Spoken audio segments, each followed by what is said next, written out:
Shalom, haleluya. Hari ini kita boleh bersuka cita karena Tuhan.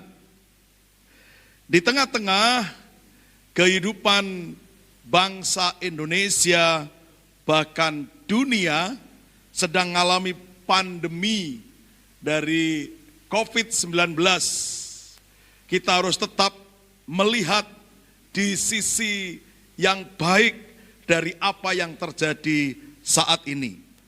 Saudara tahu bahwa sesungguhnya kalau kita ada itu sekarang, itu semua karena anugerahnya. Karena sebelumnya kita ini orang yang tidak bernilai. Kita ini seperti orang yang terbuang. Seperti orang yang tidak memiliki arti. Seperti orang yang tidak memiliki harga. Tetapi oleh karena kebaikan Tuhan, kemurahan Tuhan, oleh karena kasih Tuhan yang begitu luar biasa, dulu kita yang sebagai orang yang terbuang, hari ini kita disebut sebagai anak-anak kerajaan, anak-anak Allah, yaitu orang yang hidup di dalam anugerah Tuhan. Saudara bisa bayangkan bagaimana mungkin kita sebagai seorang manusia biasa, tiba-tiba oleh Tuhan diangkat menjadi anak Allah, anak kerajaan, orang yang diberi oleh Tuhan anugerah besar dalam setiap kehidupan kita. Itulah sebabnya hari ini kita mau belajar apa yang diajarkan oleh Rasul Petrus. Yang pertama apa yang harus kita pelajari yaitu kasih karunia itu yang memilih. Dalam 1 Petrus pasal 1 ayat 1 sampai ayat yang keempat dikatakan seperti ini. Dari Petrus, Rasul Yesus Kristus, kepada orang-orang pendatang yang tersebar di Pontus, Galatia, Kapadokia, Asia Kecil, dan Bitinia. Yaitu orang-orang yang dipilih sesuai dengan rencana Allah, Bapa kita, dan yang dikuduskan oleh Roh, supaya taat kepada Yesus Kristus dan menerima percikan darahnya, kiranya kasih karunia dan damai sejahtera makin melimpah atas kamu. Terpujilah Allah dan Bapa Tuhan kita Yesus Kristus, yang karena rahmat-Nya yang besar telah melahirkan kita kembali oleh kebangkitan Yesus Kristus dari antara orang mati kepada suatu hidup yang penuh pengharapan, untuk menerima suatu bagian yang tidak dapat binasa, yang tidak dapat cemar, dan yang tidak dapat layu, yang tersimpan di sorga bagi kamu. Nah, Bapak, Ibu, dan Saudara yang saya kasih di dalam Tuhan, kasih karunia itu memilih. Jadi, kita ini sudah dipilih oleh Tuhan. Saudara bayangkan menjadi orang pilihan. Petrus menggambarkan dirinya sendiri. Dia dulu seorang nelayan, buta huruf, pengalamannya hanya dengan danau, dengan pantai, dengan kapal, dengan jala. Saya percaya hidup Petrus ini lebih berfokus kepada kekuatan fisik.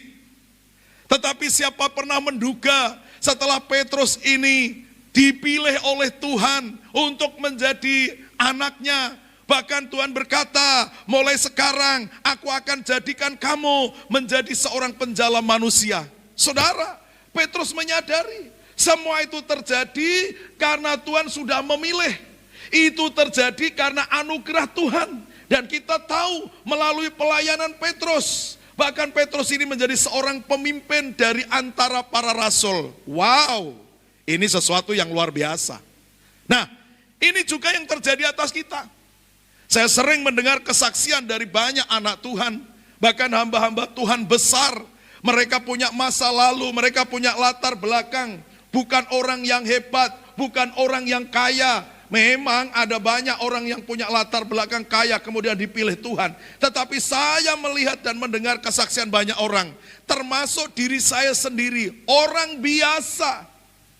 Kemudian kalau Tuhan pilih saya, kemudian saya dijadikan seorang hamba Tuhan seperti sekarang. Harus melayani dan menggembalakan jemaat Tuhan, itu buat saya anugerah sangat besar. Bapak, Ibu, dan Saudara yang saya kasihi di dalam Tuhan Yesus Kristus, hari ini mari kita akan merasakan betul bahwa di dalam diri kita itu ada faktor dan unsur pilihan Tuhan. Apakah kita wanita? Apakah kita pria? Apakah kita anak-anak? Kita anak muda atau orang dewasa? Atau mungkin kita ini memiliki latar belakang orang yang tidak berpendidikan mungkin. Dari keluarga sederhana. Tapi Bapak Ibu tahu, kalau Tuhan sudah memilihnya, itu berarti Tuhan punya maksud. Tuhan punya tujuan. Apa tujuan Allah memilih kita? Apa tujuan Tuhan memilih kita? Saya percaya kita bukan hanya sekedar menjadi orang dipilih setelah itu dilepas oleh Tuhan tanpa arah dan tujuan. Tapi Tuhan mau supaya kita dipilih dengan tujuan apa? Supaya kita menjadi orang yang taat kepada Allah. Orang yang taat kepada Allah itu akan melewati fase-fase yang tidak mudah, Bapak Ibu. Kalau kita sedang memiliki banyak harta, semua yang kita punya berhasil, semua yang kita lakukan itu bisa menjadi baik, kita bisa taat, luar biasa. Tetapi ada juga orang yang sukses, kemudian tidak bisa menjadi taat kepada Tuhan. Dan orang-orang yang hidup dalam tantangan justru berjuang dengan imannya. Siang malam dia berdoa, membaca firman, melayani, bayar harga. Dia mulai diangkat oleh Tuhan. Saudara tahu, dalam situasi seperti itu pun Tuhan mau kita tetap taat. Ini penting sekali, saudara. Ketaatan itu menjadi sebuah faktor pilihan. Ketika kita menghadapi situasi seperti sekarang ini, ada begitu banyak orang-orang yang tidak bisa beribadah di gerejanya, termasuk kita, GBI Gate of Glory Karangawen. Kita mulai minggu ini tidak bisa beribadah di gedung gereja. Kita harus beribadah di keluarga kita masing-masing. Kita harus beribadah di kelompok-kelompok kecil. Saudara, di situ menentukan apakah kita bisa taat seperti ketika kita beribadah di gereja. Atau kita menyepelekan, keluarga sendiri ini. Atau kita berkata, keluarga sendiri atau di kelompok kecil hadirat Tuhan kurang. Saudara tahu, kita harus merasakan baik di gereja, baik di rumah, baik di kelompok kecil atau di mana saja. Firman Tuhan berkata 2 atau 3 orang berkumpul atas namaku, aku hadir di situ. Jadi Tuhan tidak melihat apa yang di depan mata, Tuhan melihat apa yang ada di dalam hati. Kalau hati kita terfokus kepada Tuhan, mau taat dalam segala keadaan dan situasi, saya percaya, saya yakin ketika kita ibadah di kelompok kecil sekalipun, Tuhan bisa hadir di sana, bahkan memberkati dengan luar biasa. Ini penting sekali. Hal pertama, kasih karunia itu memilih kita. Yang kedua, kasih karunia yang menguatkan dalam ujian. Jadi kasih karunia itu akan menguatkan kita dalam ujian. Dalam 1 Petrus pasal 1 ayat 5 sampai ayat yang ke-7 dikatakan begini, yaitu kamu yang dipelihara dalam kekuatan Allah karena imanmu, sementara kamu menantikan keselamatan yang telah tersedia untuk dinyatakan pada zaman akhir. Bergembiralah akan hal itu, sekalipun sekarang ini kamu seketika harus berduka cita oleh berbagai-bagai pencobaan. Maksud semuanya itu ialah untuk membuktikan kemurnian imanmu yang jauh lebih tinggi nilainya daripada emas yang fana, yang diuji kemurniannya dengan api, sehingga kamu memperoleh puji-pujian dan kemuliaan dan kehormatan pada hari Yesus Kristus menyatakan dirinya. Kasih karunia itu menguatkan dalam ujian kita. Ya, saudara-saudara, untuk membuktikan suatu benda itu berkualitas atau tidak, pasti ada alat ujinya. Seorang murid, apakah dia memiliki kepandaian lebih dari rata-rata atau tidak, melewati tes atau ujian. Seorang yang akan masuk menjadi anak yang ranking pertama atau 10 besar, sudah melewati minimal 1 semester itu, ada ujian harian, ada ujian setengah semester, ada ujian 1 semester. Saudara-saudara yang dikasihi oleh Tuhan, ujian itu memang tidak enak. Ujian itu berat. Ujian tidak banyak orang senang. Nah, ini yang paling senang anak-anak sekolah hari ini dan para mahasiswa.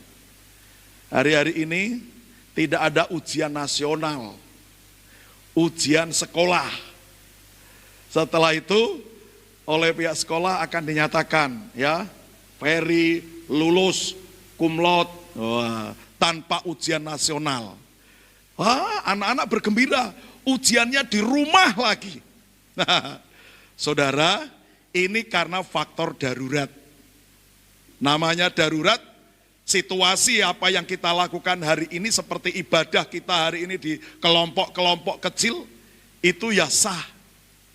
Tetapi ketika dalam situasi yang normal, saudara, maka akan ada aturan yang dipakai untuk menetapkan apakah orang itu berhasil atau tidak, lulus atau tidak, itu ada aturan yang dipakai. Seperti emas, supaya menjadi emas yang murni, itu harus dibakar dengan panas sampai 1000 derajat. Sehingga apa? Kotoran itu yang tidak memiliki unsur emas akan terbakar, akan larut, akan hilang. Kemudian menghasilkan emas murni. Dan ujiannya ada di dapur perapian. Itu sangat panas sekali. Hari-hari ini kita mungkin juga sedang menghadapi pencobaan. Dengan situasi corona seperti ini. Ya, saya mendengar ada banyak orang dirumahkan dari kantornya. Kemudian harga-harga mulai naik. Saya mendengar dolar sekarang harganya mencapai 16.900. Wow, itu menjadi sangat-sangat berat buat masyarakat, buat kita semua. Tetapi itu juga menjadi salah satu ujian, saudara. Apakah di saat seperti itu Anda akan menyerah, Anda akan kelokro, Anda putus asa, Anda tidak punya harapan? Atau tetap berkata, aku percaya Tuhan Yesusku memberi kekuatan ketika aku menghadapi ujian. Coba kita lihat Daniel di gua singa. Secara manusia, Daniel dimasukkan gua singa. Singa itu sudah beberapa hari tidak diberi makan. Begitu Daniel masuk, pasti akan diterkam, dimakan habis oleh singa itu. Sadrak, Mesak, dan Abednego dimasukkan ke dapur perapian. Pasti logikanya mati. Tetapi saudara tahu, ketika di sana di dalam ujian itu ada Tuhan, baik di gua singa ataupun di dapur perapian, orang benar akan tetap menang. Amin. Orang benar akan tetap baik. Amin. Orang benar akan tetap dilindungi Tuhan. Justru saat-saat seperti itu akan menjadi waktu yang tepat untuk kita mengalami mujizat. Hari-hari ini waktu yang tepat untuk mengalami mujizat. Saudara-saudara, saya biasanya setiap bulan itu ada undangan khotbah. Setiap bulan bisa 2, 3 kali atau 4 kali. Tapi karena masa corona ini, saya tidak ada undangan khotbah. Secara manusia, mengkhawatirkan. Tetapi ketika saya merasakan betul bahwa di dalam ujian itu ada Tuhan yang bekerja, maka Tuhan akan memberkati. Apakah ketika kita sedang ada di padang gurun, atau ketika kita sedang ada di tempat-tempat yang secara manusia itu menyengsarakan. Kita harus yakin Bapak Ibu, Tuhan menguatkan kita ketika kita sedang menangis. Tuhan menguatkan ketika kaki kita sudah tidak mampu. Tuhan menguatkan kita ketika tangan kita terasa lelah. Tuhan menguatkan kita ketika hati kita begitu gundah gulana. Saya yakin, saya percaya Roh Kudus kita memberikan kekuatan, memberikan kesanggupan, memberikan kemampuan kepada kita, kepada Anda. Sekalipun hari ini mungkin Anda tidak bisa pulang ketemu dengan keluarga, Anda ada di Kalimantan, ada di Jakarta, ada di Surabaya, ada di Malang atau di mana saja, Tuhan hadir di situ menguatkan hidupmu. Jadi kasih karunia tanpa batas itu, hal pertama yang kita pelajari tadi adalah kasih karunia itu yang memilih. Yang kedua adalah kasih karunia itu yang menguatkan kita dalam ujian.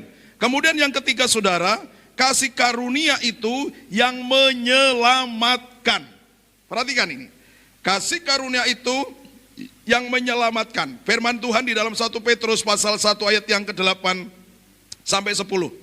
Sekalipun kamu belum pernah melihat Dia, namun kamu mengasihinya, kamu percaya kepada Dia, sekalipun kamu sekarang tidak melihatnya, kamu bergembira karena sukacita yang mulia dan yang tidak terkatakan. Karena kamu telah mencapai tujuan imanmu, yaitu keselamatan jiwamu. Keselamatan itulah yang diselidiki dan diteliti oleh nabi-nabi yang telah bernubuat tentang kasih karunia yang diuntukkan bagi kamu. Saudara-saudara, sudah lama orang-orang menyelidiki dan berupaya untuk mendapatkan keselamatan. Sehingga mereka beragama dengan tekun, beribadah dengan tekun, kemudian berpuasa dengan tekun, melakukan ritual-ritual lain dengan harapan mereka mendapatkan keselamatan, dengan harapan mereka bisa datang ke sorga. Tetapi prakteknya saudara, orang-orang yang sudah melakukan dengan cara ini, jika ditanya masih ada kebimbangan apakah dirinya itu sudah selamat atau belum, selalu menjawab tidak tahu. Saudara-saudara, artinya apa? Usaha manusia, kehebatan manusia, kepandaian manusia, kemampuan manusia, hidup manusia tidak bisa menentukan apakah dirinya itu akan selamat atau tidak. Kenapa? Karena keselamatan itu hanya diberikan kepada orang-orang yang percaya kepada Tuhan Yesus. Jadi kalau malam ini kita percaya kepada Tuhan, besok kita dipanggil, maka saat itu kita sudah akan sampai ke sorga. Kenapa? Karena sorga itu bukan usaha kita, karena keselamatan itu bukan hasil kerja kita, tetapi semua diberikan oleh Allah kepada siapapun. Apakah kita orang Indonesia atau kita orang-orang di luar negeri sana, mungkin kita ada di pedalaman atau kita ada di kota megapolitan, saudara tahu yang membuat kita selamat itu adalah Tuhan. Yang membuat kita bisa sampai ke surga itu adalah Tuhan. Tanpa campur tangan Tuhan, kita tidak akan bisa sampai ke sana, saudara. Ya, saya akan membacakan sebuah perenungan dari seorang Dr. Dorothy Marx. Berkata begini, pada dasarnya manusia berdosa tak mampu melakukan kebenaran meskipun ada kerinduan. Manusia mampu melakukan kebenaran bila ditolong oleh keajaiban kasih Allah dan keajaiban kasih Kristus. Itulah sebabnya Tuhan mengaruniakan Roh Kudus, mengubah kita dari status di bawah hukuman dosa dan maut pada hukum roh. Sehingga hukum roh lah yang memerintah dalam diri orang beriman. Dialah yang memampukan umatnya melakukan kebenaran yang Allah kehendaki. Dr. Dorothy dalam bukunya Kebenaran Meninggikan Derajat Manusia tahun 2005. Nah saudara, Keselamatan itu mutlak kewenangan Tuhan. Dan tanpa Tuhan kita tidak mampu diselamatkan. Oleh sebab itu, mengucap syukur kita semua. Seharusnya kita ini mendapatkan hukuman kekal. Dihukum masuk neraka selama-lamanya. Tetapi oleh karena anugerah Tuhan, kita percaya kepada Tuhan Yesus Kristus. Kemudian kita diberikan keselamatan dan menikmati anugerahnya yang besar. Saudara-saudara, bukan hanya nanti ketika kita dipanggil, tetapi ketika kita masih ada di dunia ini, Tuhan mengasihi kita. Keselamatan itu bukan hanya dinikmati ketika nanti kita sudah ada di sorga, tetapi keselamatan itu kita nikmati hari ini. Itulah sebabnya kita hari ini bisa menikmati suasana yang penuh dengan damai. Ada sukacita, ada kebahagiaan. Itu terjadi karena faktor atau akibat dari keselamatan itu. Tuhan mengerjakan. Kenapa begitu? Karena hari ini dosa-dosa kita sudah diampuni oleh Tuhan.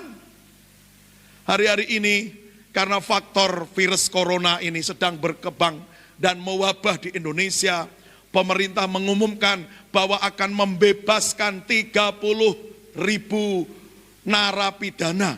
Wow, saya melihat di TV mereka mulai sujud syukur. Mereka mulai merasa mereka merdeka. Seperti itulah gambaran kita. Orang yang hidup dalam anugerah Tuhan, ikut dalam kuasa Tuhan, kita hari ini merdeka. Kita merdeka dari kuasa kegelapan. Kita sudah merdeka dari dosa. Kita sudah merdeka dari kutuk masa lalu. Tetapi hari ini kita menikmati berkat-berkatnya yang luar biasa. Itulah sebabnya Bapak Ibu, mari pegang erat keselamatan itu. Jangan ditinggalkan, jangan dilepaskan, jangan ditukarkan oleh apapun. Keselamatan jangan ditukarkan dengan jabatan, keselamatan jangan ditukarkan oleh benda, keselamatan jangan ditukarkan dengan pasangan hidup, tetapi keselamatan itu hanya diberikan kepada kita supaya kita menikmati semua anugerah besar. Kadang-kadang kita merasa jadi orang Kristen kok sempit dunianya ya Pak? Tidak. Kalau kita taat kepada Tuhan, kita hidup sebagai orang merdeka, justru dunia kita ini menjadi sangat-sangat luas. Saya berdoa Tuhan Yesus memberkati kita. Mari kita akan berdoa bersama-sama. Bapa di dalam surga, terima kasih Tuhan hari ini kami boleh bersama-sama dengan umat-Mu menikmati kasih, anugerah, dan mujizat-Mu yang luar biasa. Kami berdoa buat seluruh umat-Mu Tuhan, di tengah-tengah wabah virus corona ini, jamah mereka, tutup bungkus mereka dengan darah Tuhan Yesus, lalukan mereka dari virus corona dan dari segala penyakit. Tuhan jauhkan mereka dari kemiskinan dan dari segala dampak daripada akibat daripada virus corona, sehingga dampak ekonomi tidak akan sampai kepada anak-anak-Mu, sebab Tuhan menolong, memberkati dan memelihara mereka semua. Di dalam nama Tuhan Yesus, mari semua kita berkata, amin. Shalom. Haleluya. Hari ini kita boleh bersuka cita karena Tuhan. Di tengah-tengah kehidupan bangsa Indonesia, bahkan dunia sedang mengalami pandemi dari COVID-19, kita harus tetap melihat di sisi yang baik dari apa yang terjadi saat ini. Saudara tahu bahwa sesungguhnya kalau kita ada itu sekarang, itu semua karena anugerahnya. Karena sebelumnya kita ini orang yang tidak bernilai. Kita ini seperti orang yang terbuang. Seperti orang yang tidak memiliki arti. Seperti orang yang tidak memiliki harga.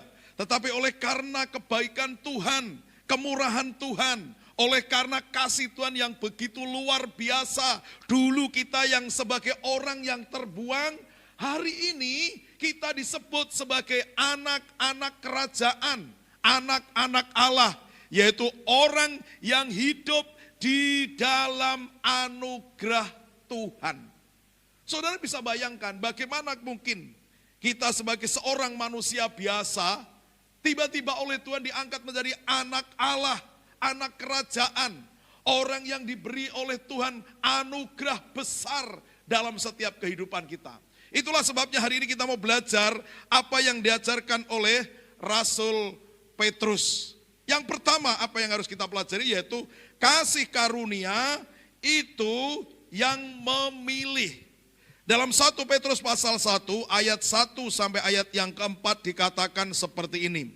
Dari Petrus, Rasul Yesus Kristus, kepada orang-orang pendatang yang tersebar di Pontus, Galatia, Kapadokia, Asia Kecil, dan Bitinia, yaitu orang-orang yang dipilih sesuai dengan rencana Allah Bapa kita dan yang dikuduskan oleh Roh, supaya taat kepada Yesus Kristus dan menerima percikan darahnya. Kiranya kasih karunia dan damai sejahtera makin melimpah atas kamu.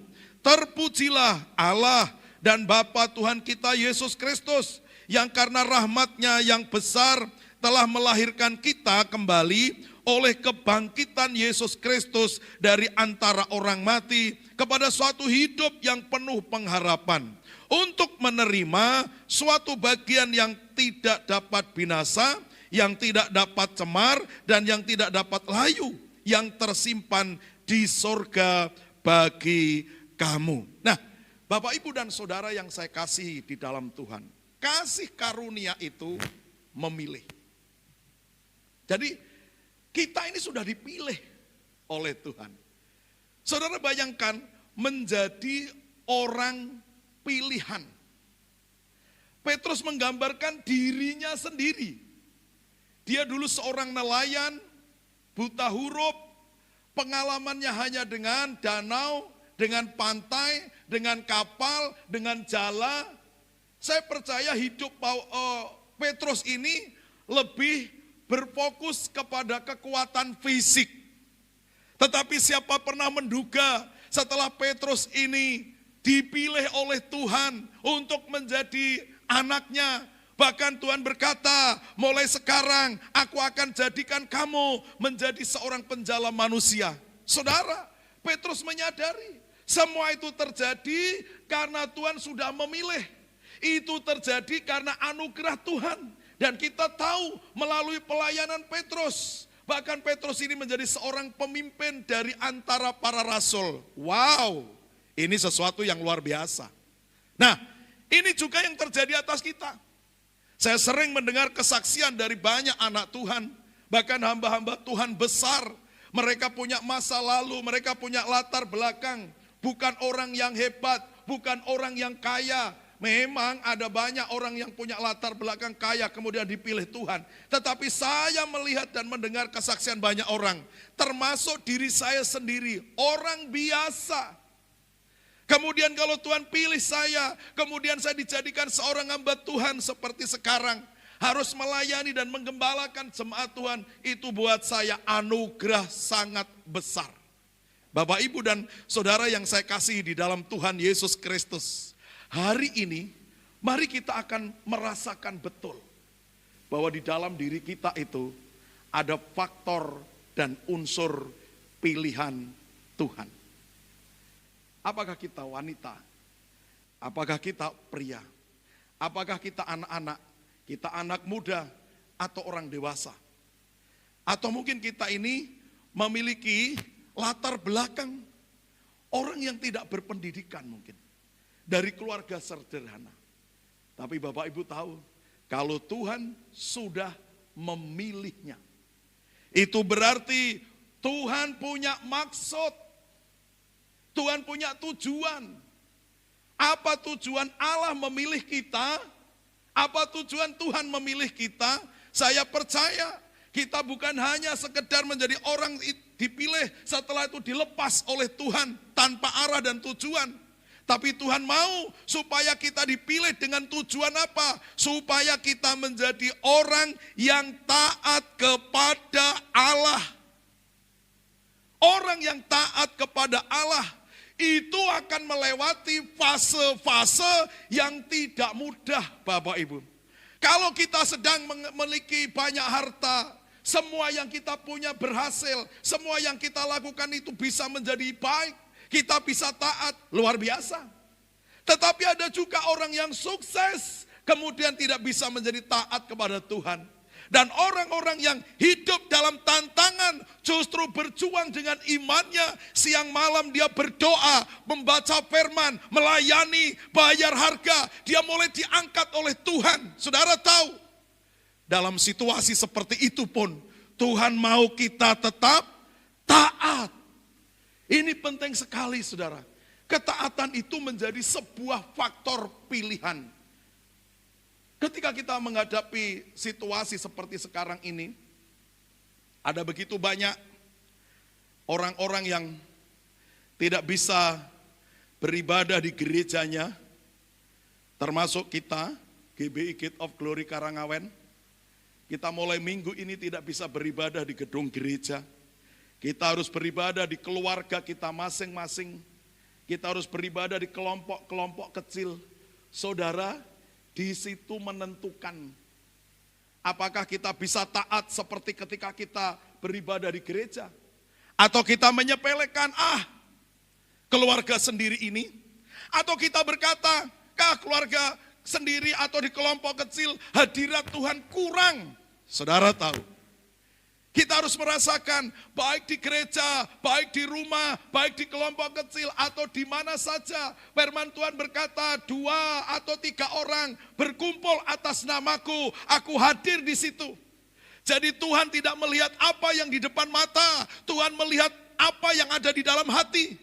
Kalau hati kita terfokus kepada Tuhan, mau taat dalam segala keadaan dan situasi, saya percaya, saya yakin ketika kita ibadah di kelompok kecil sekalipun, Tuhan bisa hadir di sana, bahkan memberkati dengan luar biasa. Ini penting sekali. Hal pertama, kasih karunia itu memilih kita. Yang kedua, kasih karunia yang menguatkan dalam ujian. Jadi kasih karunia itu akan menguatkan kita dalam ujian. Dalam 1 Petrus pasal 1 ayat 5 sampai ayat yang ke-7 dikatakan begini. Yaitu kamu yang dipelihara dalam kekuatan Allah. Karena imanmu sementara kamu menantikan keselamatan yang telah tersedia untuk dinyatakan pada zaman akhir.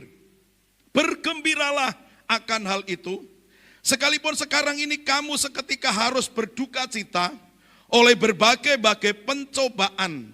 Maksud semuanya itu ialah untuk membuktikan kemurnian imanmu yang jauh lebih tinggi nilainya daripada emas yang fana, yang diuji kemurniannya dengan api, sehingga kamu memperoleh puji-pujian dan kemuliaan dan kehormatan pada hari Yesus Kristus menyatakan dirinya. Kasih karunia itu menguatkan dalam ujian kita.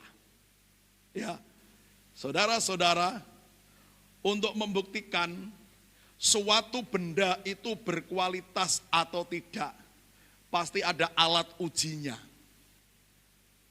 Seorang murid, apakah dia memiliki kepandaian lebih dari rata-rata atau tidak?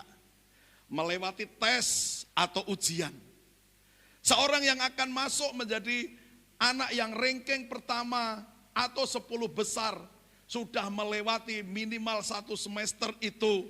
Ada ujian harian, ada ujian setengah semester, ada ujian 1 semester. Saudara-saudara yang dikasihi oleh Tuhan, ujian itu memang tidak enak. Ujian itu berat. Ujian tidak banyak orang senang.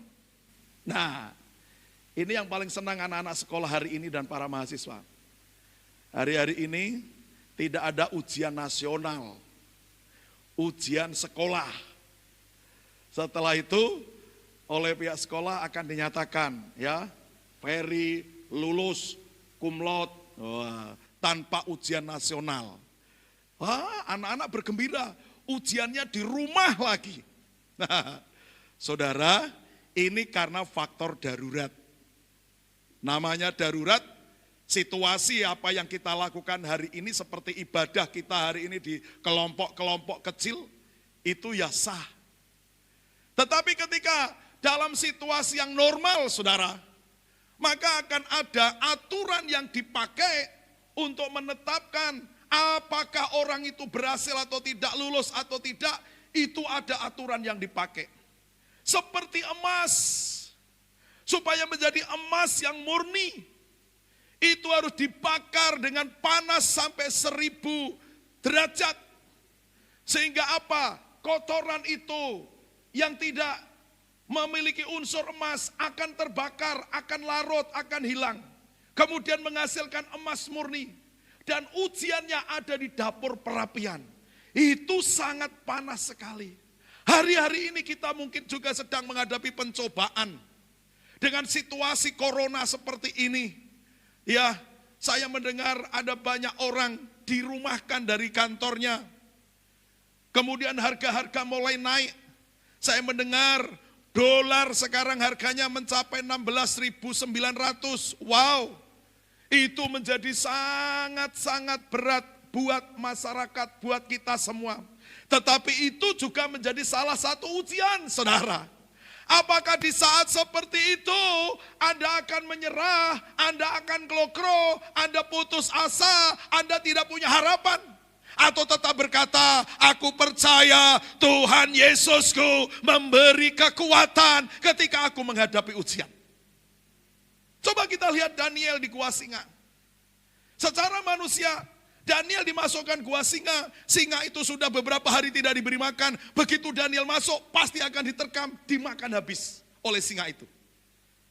Sadrak, Mesak, dan Abednego dimasukkan ke dapur perapian. Pasti logikanya mati. Tetapi saudara tahu, ketika di sana di dalam ujian itu ada Tuhan, baik di gua singa ataupun di dapur perapian, orang benar akan tetap menang. Amin. Orang benar akan tetap baik. Amin. Orang benar akan tetap dilindungi Tuhan. Justru saat-saat seperti itu akan menjadi waktu yang tepat untuk kita mengalami mujizat. Hari-hari ini waktu yang tepat untuk mengalami mujizat. Saudara-saudara, saya biasanya setiap bulan itu ada undangan khotbah. Setiap bulan bisa 2, 3 kali atau 4 kali. Tapi karena masa corona ini, saya tidak ada undangan khotbah. Secara manusia, mengkhawatirkan. Tetapi ketika saya merasakan betul bahwa di dalam ujian itu ada Tuhan yang bekerja, maka Tuhan akan memberkati. Apakah ketika kita sedang ada di padang gurun, atau ketika kita sedang ada di tempat-tempat yang secara manusia itu menyengsarakan. Kita harus yakin Bapak Ibu, Tuhan menguatkan kita ketika kita sedang menangis. Tuhan menguatkan ketika kaki kita sudah tidak mampu. Tuhan menguatkan kita ketika tangan kita terasa lelah. Tuhan menguatkan kita ketika hati kita begitu gundah gulana. Saya yakin, saya percaya Roh Kudus kita memberikan kekuatan, memberikan kesanggupan, memberikan kemampuan kepada kita, kepada Anda. Sekalipun hari ini mungkin Anda tidak bisa pulang ketemu dengan keluarga. Anda ada di Kalimantan, ada di Jakarta, ada di Surabaya, ada di Malang atau di mana saja. Tuhan hadir di situ menguatkan hidupmu. Jadi kasih karunia tanpa batas itu, hal pertama yang kita pelajari tadi adalah kasih karunia itu yang memilih. Yang kedua adalah kasih karunia itu yang menguatkan kita dalam ujian. Kemudian yang ketiga saudara, kasih karunia itu yang menyelamatkan. Perhatikan ini, kasih karunia itu yang menyelamatkan. Firman Tuhan di dalam 1 Petrus pasal 1 ayat yang ke-8 sampai 10. Sekalipun kamu belum pernah melihat dia, namun kamu mengasihinya Kamu percaya kepada Dia, sekalipun kamu sekarang tidak melihatnya. Kamu bergembira karena sukacita yang mulia dan yang tidak terkatakan. Karena kamu telah mencapai tujuan imanmu, yaitu keselamatan jiwamu. Keselamatan itulah yang diselidiki dan diteliti oleh nabi-nabi yang telah bernubuat tentang kasih karunia yang diuntukkan bagi kamu. Saudara-saudara, sudah lama orang-orang menyelidiki dan berupaya untuk mendapatkan keselamatan. Sehingga mereka beragama dengan tekun, beribadah dengan tekun, kemudian berpuasa dengan tekun, melakukan ritual-ritual lain dengan harapan mereka mendapatkan keselamatan, dengan harapan mereka bisa datang ke sorga. Tetapi prakteknya, saudara, orang-orang yang sudah melakukan dengan cara ini, jika ditanya masih ada kebimbangan apakah dirinya itu sudah selamat atau belum, selalu menjawab tidak tahu. Saudara-saudara, artinya apa? Usaha manusia, kehebatan manusia, kepandaian manusia, kemampuan manusia, hidup manusia tidak bisa menentukan apakah dirinya itu akan selamat atau tidak. Kenapa? Karena keselamatan itu hanya diberikan kepada orang-orang yang percaya kepada Tuhan Yesus. Jadi kalau malam ini kita percaya kepada Tuhan, besok kita dipanggil, maka saat itu kita sudah akan sampai ke sorga. Kenapa? Karena sorga itu bukan usaha kita. Karena keselamatan itu bukan hasil kerja kita. Tetapi semua diberikan oleh Allah kepada siapapun. Apakah kita orang Indonesia atau kita orang-orang di luar negeri sana. Mungkin kita ada di pedalaman atau kita ada di kota megapolitan. Saudara tahu yang membuat kita selamat itu adalah Tuhan. Yang membuat kita bisa sampai ke surga itu adalah Tuhan. Tanpa campur tangan Tuhan, kita tidak akan bisa sampai ke sana, saudara. Ya, saya akan membacakan sebuah perenungan dari seorang Dr. Dorothy Marx. Berkata begini, pada dasarnya manusia berdosa tak mampu melakukan kebenaran meskipun ada kerinduan. Manusia mampu melakukan kebenaran bila ditolong oleh keajaiban kasih Allah dan keajaiban kasih Kristus. Itulah sebabnya Tuhan mengaruniakan Roh Kudus, mengubah kita dari status di bawah hukuman dosa dan maut pada hukum roh. Sehingga hukum roh lah yang memerintah dalam diri orang beriman. Dialah yang memampukan umatnya melakukan kebenaran yang Allah kehendaki. Dr. Dorothy dalam bukunya Kebenaran Meninggikan Derajat Manusia tahun 2005. Nah saudara, keselamatan itu mutlak kewenangan Tuhan. Dan tanpa Tuhan kita tidak mampu diselamatkan. Oleh sebab itu mengucap syukur kita semua. Seharusnya kita ini mendapatkan hukuman kekal. Dihukum masuk neraka selama-lamanya. Tetapi oleh karena anugerah Tuhan, kita percaya kepada Tuhan Yesus Kristus. Kemudian kita diberikan keselamatan dan menikmati anugerahnya yang besar. Saudara-saudara, bukan hanya nanti ketika kita dipanggil. Tetapi ketika kita masih ada di dunia ini, Tuhan mengasihi kita. Keselamatan itu bukan hanya dinikmati ketika nanti kita sudah ada di sorga. Tetapi keselamatan itu kita nikmati hari ini. Itulah sebabnya kita hari ini bisa menikmati suasana yang penuh dengan damai. Ada sukacita, ada kebahagiaan. Itu terjadi karena faktor atau akibat dari keselamatan itu. Tuhan mengerjakan. Kenapa begitu? Karena hari ini dosa-dosa kita sudah diampuni oleh Tuhan. Hari-hari ini karena faktor virus corona ini sedang berkembang dan mewabah di Indonesia, pemerintah mengumumkan bahwa akan membebaskan 30.000 narapidana. Wow, saya melihat di TV mereka mulai sujud syukur. Mereka mulai merasa mereka merdeka. Seperti itulah gambaran kita. Orang yang hidup dalam anugerah Tuhan, ikut dalam kuasa Tuhan, kita hari ini merdeka. Kita merdeka dari kuasa kegelapan. Kita sudah merdeka dari dosa. Kita sudah merdeka dari kutuk masa lalu. Tetapi hari ini kita menikmati berkat-berkatnya yang luar biasa. Itulah sebabnya Bapak Ibu, mari pegang erat keselamatan itu. Jangan ditinggalkan, jangan dilepaskan, jangan ditukarkan oleh apapun. Keselamatan jangan ditukarkan dengan jabatan, keselamatan jangan ditukarkan oleh benda, keselamatan jangan ditukarkan dengan pasangan hidup, tetapi keselamatan itu hanya diberikan kepada kita supaya kita menikmati semua anugerah besar. Kadang-kadang kita merasa jadi orang Kristen kok sempit dunianya ya Pak. Tidak, kalau kita taat kepada Tuhan, kita hidup sebagai orang merdeka, justru dunia kita ini menjadi sangat-sangat luas. Saya berdoa, Tuhan Yesus memberkati kita. Mari kita akan berdoa bersama-sama.